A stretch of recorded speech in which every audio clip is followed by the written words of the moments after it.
Bonsoir. Bonsoir à toutes. Bienvenue dans cette réunion. Je vais attendre un peu que tout le monde se connecte.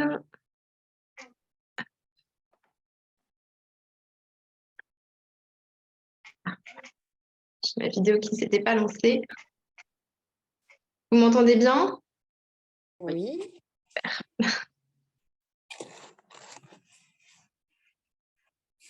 Hop.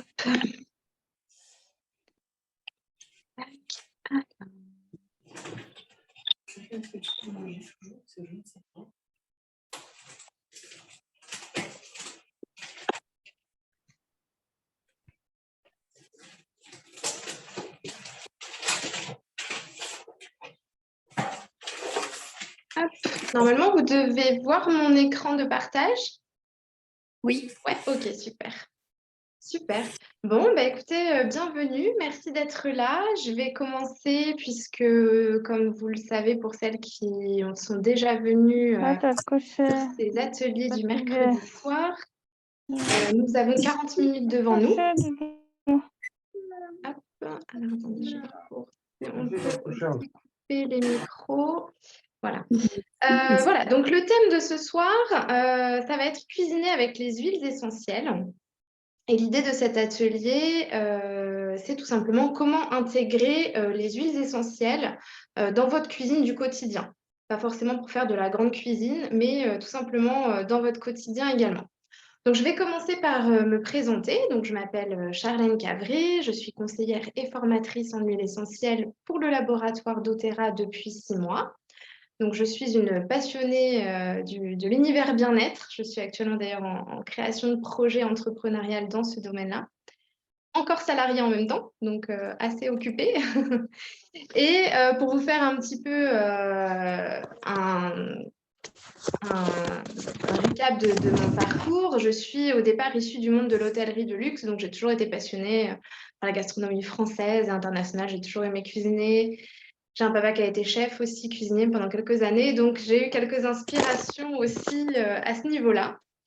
Et je suis maman et c'est moi la chef de cuisine à la maison. Voilà. Si vous voulez voir un petit peu ce qui se passe sur mon compte Instagram, je vous l'ai mis là, donc c'est Women of Power Community et pareil sur Facebook. Alors, pour introduire un petit peu le sujet, j'avais envie de vous faire un petit bond en arrière dans l'histoire et vous parler un petit peu de l'histoire finalement des huiles essentielles. Parce que c'est vrai qu'on a un peu l'impression parfois que on en entend beaucoup parler depuis quelques années, que c'est un petit peu à la mode, mais en fait, c'est pas si nouveau que ça. Et puis également, il y a une citation d'Hippocrate que j'aime beaucoup, que je voulais vous partager, que ton alimentation soit ta première médecine. Je pense que c'est une citation qu'on entend beaucoup, notamment quand on s'intéresse à la naturopathie. Je ne sais pas s'il y a des naturopathes parmi vous, ou voilà. Et c'est vrai qu'on peut faire tellement de choses simplement rien que par l'alimentation. Donc, en incluant les huiles essentielles, je trouve que ça nous permet de vraiment travailler en profondeur sur ce que disait Hippocrate. Donc, pas si nouveau l'aromathérapie. En effet, les premières références aux huiles essentielles datent des Égyptiens. Donc, du temps des Égyptiens, on a dans les papyrus des références. Alors, ils n'étaient pas sur des huiles essentielles distillées, hein, on était plutôt sur de la macération de plantes et récupération, etc. Mais voilà, ils s'en servaient déjà de ces essences de plantes infusées pour soigner les maux, pour embaumer les morts également, donc il y avait cette dimension aussi sacrée, mais également en parfum. Donc tout ce qui était parfumerie, ça c'est vraiment les Égyptiens qui ont commencé à utiliser les plantes ainsi. Et ça a inspiré divers peuples à travers les siècles, notamment en Grèce, dans les pays arabes, en Inde, en Chine, en Asie. Enfin après, voilà, hein, comme toute chose, ça se développe aussi dans d'autres civilisations. Et ensuite, il y a le grand médecin Avicenne qui a inventé la cornue réfrigérante et qui a distillé en fait la première huile essentielle qui est l'huile essentielle de rose. Donc c'est vraiment la première huile essentielle qui a été distillée. et qui est une huile essentielle très pure et qui sent délicieusement bon. Enfin voilà, l'huile essentielle de rose, pour celles qui connaissent, très agréable. Donc c'est Avicenne. Et ensuite, au début du XXe siècle, on assiste en fait à un regain de popularité de l'aromathérapie grâce à un chimiste français qui s'appelle René Maurice Gattefossé et qui est en fait à la base un parfumeur. Il est dans l'entreprise familiale, donc eux, ils sont dans une entreprise de parfumerie et ils se fournissent, enfin, ils créent des parfums à base d'huiles essentielles. Et puis un jour, il y a un accident dans l'usine, dans le laboratoire. Son ballon en verre explose, il se brûle fortement à la tête et aux mains. Malheureusement, il a du mal à guérir de ces grosses brûlures. Il a des pansements, ça commence à gangréner. Et puis, il a l'idée de mettre en fait ses mains dans l'huile essentielle de lavande qu'il utilise pour créer ses parfums.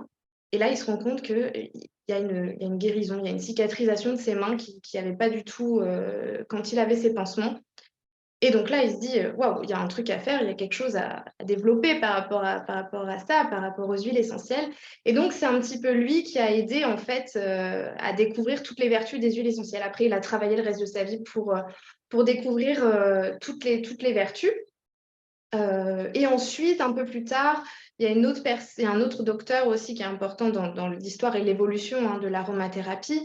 Ça va être le docteur Valnet, qui pousse la recherche, lui, pour mettre au point des tests sur la composition des huiles, donc pour aller encore plus loin. Et puis ensuite, bon, j'essaie de faire rapide pour ne pas rentrer trop dans l'histoire, mais c'est important. On a également Pierre Francom, qui lui a introduit ensuite la notion de chémotype. Donc là, on est vraiment dans la carte d'identité des huiles essentielles. Bon, après, ça va un petit peu plus loin. Si vous voulez plus d'informations à ce sujet, on pourra en reparler ultérieurement. Voilà. Donc ça, c'était pour le petit historique qui est quand même important pour dire que voilà, les huiles essentielles, c'est quelque chose qui est dans la civilisation humaine depuis longtemps. Quelque chose de très important à vous préciser. Donc, on va utiliser les huiles essentielles en interne quand on cuisine, puisqu'on va effectivement soit boire, soit les manger. Donc, tout ce qui est présenté dans cet atelier est uniquement valable avec les huiles essentielles doTERRA, parce qu'elles ont un grade thérapeutiques, elles sont 100% pures et sécuritaires.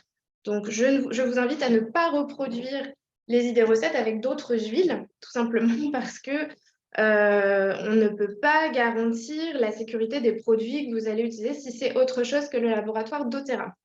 Il faut savoir que ce soit en pharmacie ou dans les magasins, vous avez 70% des huiles qui ne sont pas pures, donc c'est assez dangereux, ça peut être dangereux de les utiliser en cuisine, puisque vous allez les manger. Il est également nécessaire de ne pas dépasser le nombre de gouttes recommandées. Donc chez l'adulte, on est à 26 gouttes par jour, donc vous êtes assez large en cuisine. Mais voilà, on fait attention, ça va très vite en cuisine, il faut vraiment doser. D'accord, je vais en reparler un petit peu plus tard. Et on ne remplace pas une huile essentielle par une autre au hasard. Voilà, si on vous dit qu'il faut utiliser telle huile essentielle de thym, on ne va pas utiliser une autre. Voilà, tout simplement parce que ça n'a pas les mêmes propriétés et toutes les huiles essentielles ne se prennent pas également en interne. Donc, soyez vigilants là-dessus. On suit vraiment les recommandations. Et bien sûr, en cas de traitement chronique, de maladie spécifique, il faut toujours demander l'avis d'un médecin. Ça, c'est très important également. Donc, comme je vous le disais, au niveau du dosage, on va faire très attention. Vraiment une goutte à la fois. Ça peut aller très vite, hein. Les huiles essentielles, c'est des concentrés de plantes. Donc, idéalement, ce qu'on peut faire, c'est utiliser tout simplement un petit cure-dent pour doser les huiles. Il vaut mieux en mettre moins que trop, parce qu'une fois qu'on en met trop, c'est plus difficile d'enlever le goût. Voilà. Donc, surtout si on les utilise crus, le goût va être vraiment fort. Voilà, notamment dans les sauces, dans les liquides, le goût va être prononcé. Donc, allez-y par parcimonie. Il vaut mieux en rajouter, c'est plus compliqué d'en enlever. Surtout pour les herbes, là, ça peut être très prenant. Les huiles essentielles, elles peuvent être chauffées et cuites, mais elles perdront leurs propriétés. Alors, elles ne perdront pas leur goût, elles ne perdront pas leur odeur. Par contre, elles perdront leurs propriétés. Bon, ce qui est intéressant, c'est que si vous les faites cuire, effectivement, les enfants vont pouvoir manger vos préparations à base d'huile essentielle. Voilà. on déconseille, on interdit même les huiles essentielles en interne avant 12 ans. Donc, sur ça, c'est aussi important de faire attention à ça.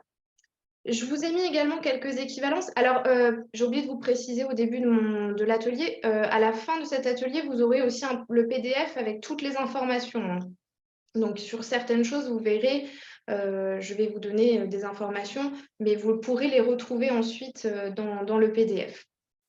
Donc, en équivalence, quand on prend une goutte d'huile essentielle d'une herbe, on est à peu près sur une cuillère à thé d'herbe en poudre ou hachée. Une goutte d'huile essentielle d'épices, on est à peu près à 2-3 clous de girofle, un petit anis étoilé, une gousse d'ail, voilà, cardamome, feuille de laurier. Et 4 gouttes d'agrumes, on est sur l'équivalent du zeste entier d'un agrume. Voilà, pour vous donner à peu près les équivalences. Donc, pourquoi les huiles essentielles doTERRA en cuisine? J'en ai déjà un petit peu parlé tout à l'heure, mais c'est important de comprendre que ce sont des huiles 100% pures, donc sécuritaires. Dedans, vous n'avez pas de pesticides, vous n'avez pas d'herbicides, voilà, vous avez vraiment que l'essence de la plante. La plante est cultivée de manière la plus saine possible, on la fait grandir le plus longtemps possible, tout est fait dans les règles, les agriculteurs sont éduqués, la plante pousse dans un sol bien précis, là où c'est le meilleur sol pour elle, donc on est vraiment sur une huile pure. De toute façon, sachez que chez doTERRA, il y a à peu près 170 tests qui sont réalisés par lot d'huile essentielle, et s'il y a quelque chose qui ne va pas, le lot ne sera pas vendu. Donc, vous avez vraiment une sécurité par rapport à ça. Et je pense qu'on prend des choses en interne, la sécurité, c'est important, voilà, de savoir ce qu'on va ingérer. Une goutte suffit, donc c'est très économique. C'est vrai que les huiles, elles sont tellement puissantes qu'une goutte, ça va largement suffire pour parfumer, que ce soit votre yaourt, éventuellement votre thé pour les choses très simples, mais également vos gâteaux. Ça peut être un gâteau au yaourt au citron, ça peut être un gâteau au chocolat à la menthe, on en parlera un petit peu plus tard, mais voilà, vraiment une goutte suffit sur certaines huiles. Donc ça va vraiment aussi durer longtemps, donc ça c'est intéressant pour vous. Et bien sûr, vous avez une traçabilité de produit qui est complètement transparente, puisque chez doTERRA, vous avez un site que je vous ai mis en dessous qui s'appelle Source to You, où vous allez pouvoir retrouver toutes les informations sur votre flacon d'huile essentielle. En dessous de votre huile essentielle, vous avez un petit numéro de lot. Quand vous allez sur Source to You, vous allez trouver toutes les informations, tout le chemotype, etc. Donc, vous avez une transparence totale. Donc, c'est vraiment sécuritaire pour l'utiliser en cuisine. Donc, comment on va inclure ces fameuses huiles dans la cuisine de tous les jours? Alors, déjà, tout simplement, je vous ai mis 3 grands axes. On va pouvoir utiliser les huiles essentielles tout simplement dans les huiles végétales et des beurres qu'on peut créer à l'avance. Ça peut être pratique puisque, effectivement, on cuisine tous avec de l'huile d'olive, par exemple. Donc, c'est très facile de créer son huile d'olive à l'avance, pardon, avec 2-3 gouttes, par exemple, de basilic et pouvoir s'en servir pour arroser les salades, etc. Donc, ça, c'est une des manières simples pour pouvoir les intégrer.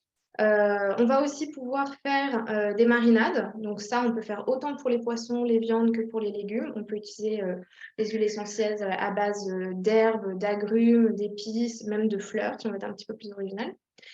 Et en règle générale aussi dans les desserts, les fruits et les jus. Donc voilà, pour celles qui font des yaourts maison, par exemple, c'est sympa.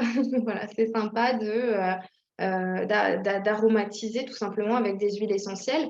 L'avantage en plus dans les yaourts, c'est que ça cuit quand même à des températures qui ne sont pas trop élevées. Donc là, pour le coup, dans les yaourts, on peut conserver les propriétés. Donc ça, c'est assez intéressant. Donc, je vais passer sur un petit peu, vous énumérer les différentes huiles essentielles qu'on peut utiliser en cuisine ainsi que leurs vertus. Alors, sachez que j'ai essayé de condenser un maximum parce qu'il y en a beaucoup plus que ce qu'on croit en fin de compte qu'on peut utiliser en cuisine. Donc, j'ai essayé de me concentrer sur les principales. Et puis, je vous ai fait un résumé global en général de la catégorie. Voilà. Sur le PDF, vous retrouverez vraiment les propriétés précises de chaque huile. Je n'ai pas voulu vous donner trop d'informations ce soir parce que je me suis dit que ça allait être assez indigeste et ce qui pouvait être dommage sur un atelier cuisine. Voilà. Donc, pour les agrumes, vous avez différentes huiles. Vous avez le citron, l'orange sauvage, la mandarine verte, le pamplemousse et la bergamote. Donc, globalement, les huiles essentielles d'agrumes, elles sont assez détox, elles vont vraiment aider au déstockage des graisses, elles facilitent en plus la digestion, elles sont relaxantes, certaines ont un effet coupe-faim et elles ont toutes ce côté un peu effet bonne humeur, optimisme. Donc, elles sont vraiment chouettes à intégrer en cuisine. En plus, en général, les enfants, voilà, dans les gâteaux, ils vont vraiment adorer le petit goût de citron avec le petit goût d'orange. La mandarine verte, je ne sais pas si certaines l'ont ou si certaines l'ont déjà commandé, mais en tout cas, c'est une huile essentielle qui est vraiment très originale. Elle a un goût hyper doux et en même temps vivifiant. C'est vraiment une huile qui est hyper agréable en cuisine, en cocktail. Enfin, on peut faire vraiment plein de choses avec. Donc, au niveau des recettes, pareil, sur le PDF, je vous ai mis un petit peu plus de précision. Alors, avec les agrumes, on peut faire plein de choses. On peut faire plein de marinades différentes. On peut mélanger toutes les huiles essentielles d'agrumes. Et là, on a une marinade, waouh, on rajoute une herbe et on est vraiment sur une marinade hyper originale qu'on peut utiliser à la fois pour un carpaccio, comme pour des brochettes de poulet pour le barbecue de l'été. Voilà, brochettes au citron. Voilà, c'est vraiment super bon. Voilà, des jus pressés, gâteaux au chocolat, les cocktails, etc. Ensuite, dans la catégorie herbes, on a l'origan, le basilic, le thym, la coriandre et le romarin. Donc, pour les herbes, on est plutôt sur une catégorie d'antibiotiques naturels pour certaines, notamment l'origan et le thym. Elles sont en général purifiantes, elles vont booster l'immunité, elles ont un effet antibactérien, elles sont antivirales, antiseptiques et elles favorisent la digestion. Pour les herbes, on a aussi la verveine, la marjolaine, l'estragon, le fenouil, le gévrier, le laurier, le mélisse. Enfin, voilà, il y a vraiment plein d'huiles qu'on peut utiliser, mais on ne pouvait pas tout détailler malheureusement ce soir. Pour les idées recettes, effectivement, donc on peut ajouter nos herbes à quasiment toutes les préparations de viande, de poisson, la pâte à pizza, l'origan, c'est super. On peut créer des sorbets à base de basilic. On peut rehausser des pains avec du romarin. Enfin voilà, on a vraiment plein de possibilités, les légumes sautés. Et en plus de ça, on peut les mélanger effectivement avec les agrumes.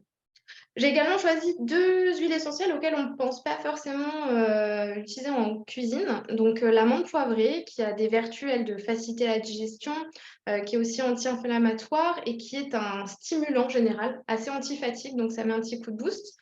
Au niveau des idées recettes, voilà, on peut rehausser un chocolat chaud. Alors, on en met très peu, hein, encore une fois, la menthe poivrée, c'est une huile qui est très, très forte, surtout chez doTERRA. Donc, pareil, on la dose vraiment au cure-dent.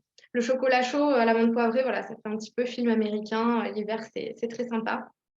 Dans les gâteaux au chocolat, si on a envie de faire des bonbons maison, des glaçages, enfin voilà, il y a pas mal d'idées recettes. Et la lavande, on pense beaucoup moins à l'utiliser en cuisine. Il y a plein de... Vous serez surpris et surprise si vous regardez un petit peu sur Internet. Il y a plein de recettes de chefs étoilés voilà, qui ont créé des choses à base de lavande, notamment des crèmes brûlées, des sablés, des glaces, etc. C'est un goût très doux et puis elle a des vertus voilà, relaxantes. Ça stimule aussi l'élimination, ça apaise les nerfs. Donc voilà, c'est une huile multicatégorie, la lavande. Ensuite, au niveau des épices, vous avez le clou de girofle, la vanille, la cannelle, le curcuma, le gingembre.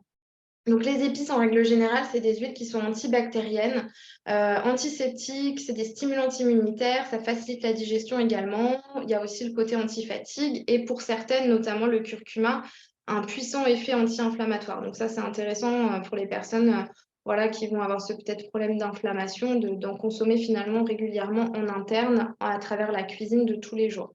Donc pareil, en fait, on peut remplacer tout simplement tous les épices qu'on va utiliser, on va pouvoir remplacer par une huile essentielle. Donc c'est très intéressant pour parfumer les viandes, tout ce qui va être plat indien. On peut aussi créer des sucres aromatisés, ça c'est chouette. Vous prenez voilà, juste votre sucre, vous mettez une goutte de cannelle dedans, vous faites un mélange 4 épices, de la vanille, et ensuite voilà, vous pouvez l'utiliser pour plein de choses. Donc, voilà, je vous ai donné un petit peu un aperçu global, ça fait beaucoup d'huile. Chez doTERRA, ils ont eu aussi la bonne idée, comme c'est très axé aussi famille, et l'idée c'est de pouvoir utiliser les huiles simplement. Ils ont eu aussi l'idée de créer des mélanges, des synergies déjà toutes faites.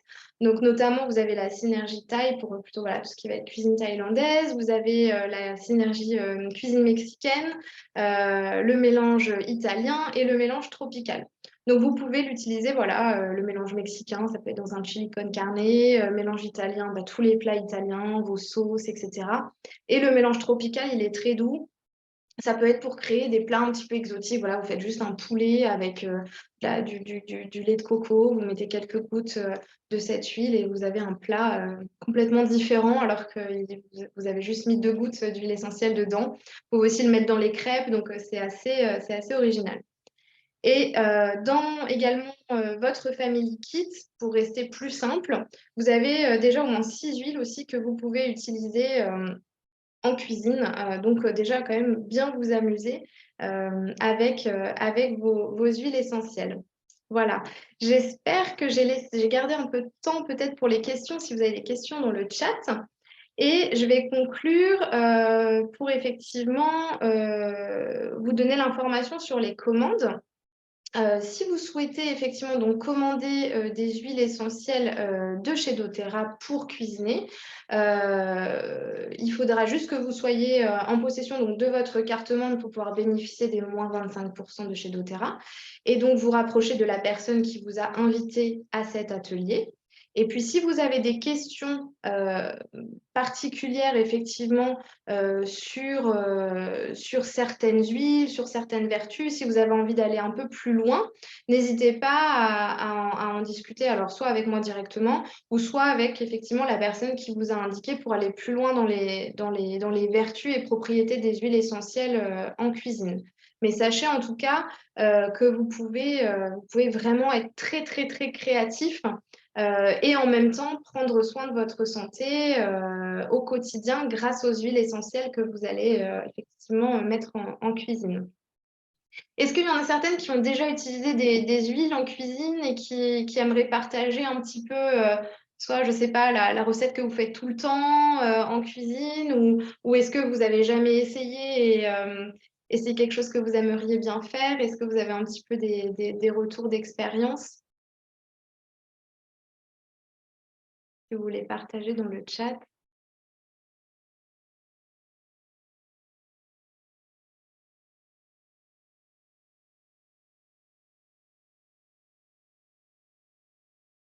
L'huile essentielle thaï va remplacer toutes les épices que l'on aurait pu mettre. Alors, l'huile essentielle thaï, on va être effectivement sur un mélange assez, voilà, côté gingembre, etc. Donc, on est plus sur quelque chose d'assez spicy, un peu épicé, un peu chaud, vraiment sur la cuisine thaïlandaise. Donc, effectivement, si on a envie de créer un plat thaïlandais ou juste faire des nouilles sautées avec un poulet, on va mettre effectivement les épices, l'huile essentielle thaïlandaise et on n'a aucun épice à rajouter effectivement dedans, si ce n'est que peut-être voilà, du sel et un peu de poivre. La mandarine dans les madeleines, c'est un régal. Je crois que la mandarine partout, c'est un régal. Je ne suis pas très objective, mais j'adore cette huile. Le kit cuisine et taille, ok. J'ai jamais cuisiné avec cuisine essentielle. Eh bien, écoute, Sandrine, il va falloir que tu t'y mettes parce qu'il y a plein de choses à faire. Tu vas vraiment découvrir un monde très, très intéressant. Ici, je trouve ça très pratique car les huiles se gardent 5 ans. Minimaliste, le goût est très fidèle tout en profitant des vertus thérapeutiques. Oui, tout à fait. C'est le côté économique que j'évoquais tout à l'heure au tout début. On fait vraiment une goutte à la fois en cuisine. Et c'est vrai que de par la qualité doTERRA, c'est des huiles que vous allez garder assez longtemps. Par exemple, dans votre kit famille, c'est vrai que l'origan, c'est très fort, donc vous allez l'utiliser par parcimonie. Donc c'est une huile qui va vous durer finalement assez longtemps, que ce soit en cuisine ou même pour les autres utilisations. La vanille dans les crêpes, c'est top. Oui.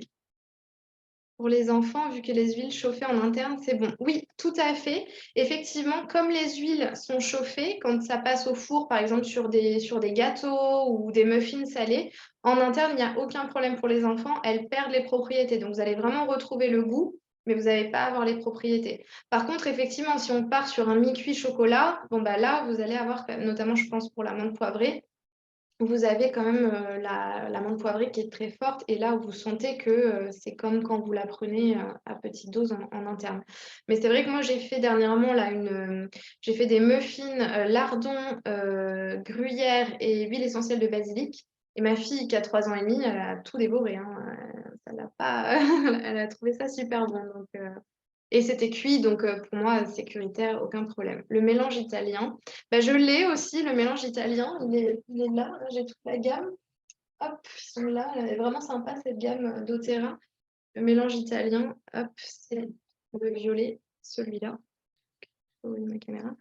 Et c'est vrai que moi, j'ai tendance à utiliser les huiles pures. J'ai vraiment testé que le tropical pour l'instant, celui-ci, qui est super aussi. Et c'est vrai que l'italien, ça va être mon prochain test. L'orange, le citron et le mélange mexicain. Ouais, c'est vrai que l'orange, ça donne des super goûts, que ce soit au dessert. On peut rajouter aussi dans les jus de fruits. Le jus de fruits le matin, le citron, c'est vraiment agréable. J'utilise beaucoup le citron, tant dans les recettes sucrées que salées. Ouais, curcuma, orange dans les yaourts. Pink pepper, nouvelle découverte. J'ai adoré dans les plats en sauce. C'est vrai que le pink pepper, ça a l'air pas mal aussi. Tout comme le poivre noir aussi, qui a beaucoup de propriétés et qui doit être aussi sympa à utiliser en cuisine. Il y en a vraiment beaucoup, hein. C'était dur de choisir toutes les huiles. Je n'ai jamais utilisé en cuisine.